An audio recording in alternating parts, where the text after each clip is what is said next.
me 3 mistakes that I should not make when starting up. Okay. So, to be honest, if I have to put it in 3 advices that I would like to give. So, I think one is, you have to be very cautious with your money.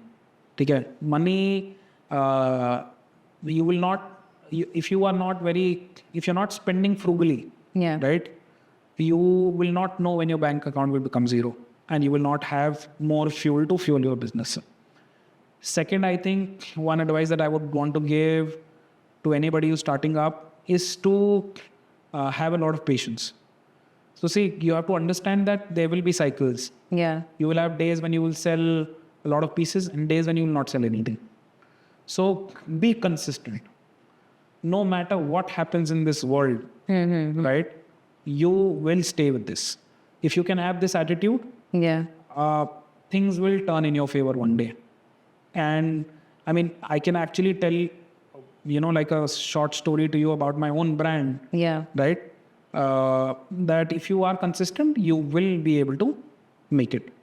Third advice that I would like to give would be on the fact that you have to use technology as much as you can to cut your costs.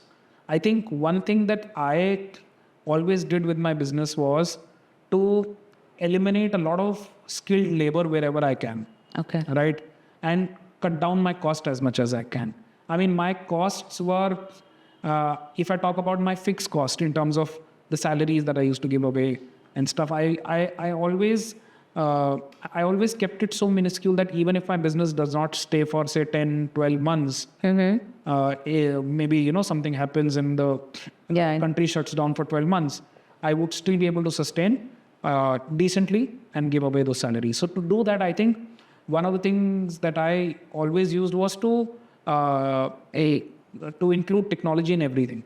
So I used to make Windows applications to streamline processes, right, in my warehouse or in my factory.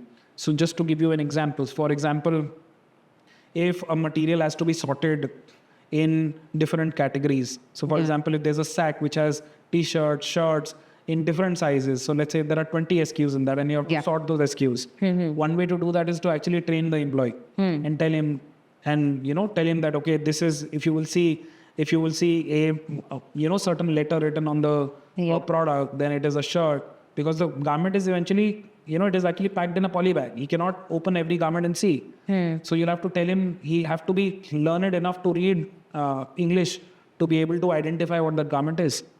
So to do that, I would have had to, have maybe not somebody with a lower weight, but a slightly, trained guy. So to eliminate that, what I did was I actually installed a Windows application where I knew that anybody in, who has a slightest sense also can identify colors.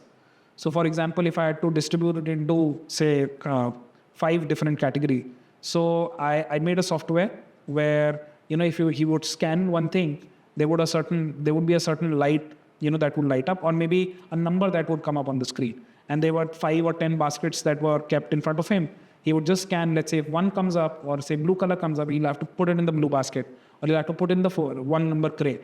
And if 2 comes up, he has to put it in the 2 number crate. So this is how I reduced my cost. I mean, somewhere I would have had to, say, employ somebody who I would have given, say, 20,000 rupees. I could do that in maybe 12,000 rupees or 10,000 rupees at that time when I was doing it.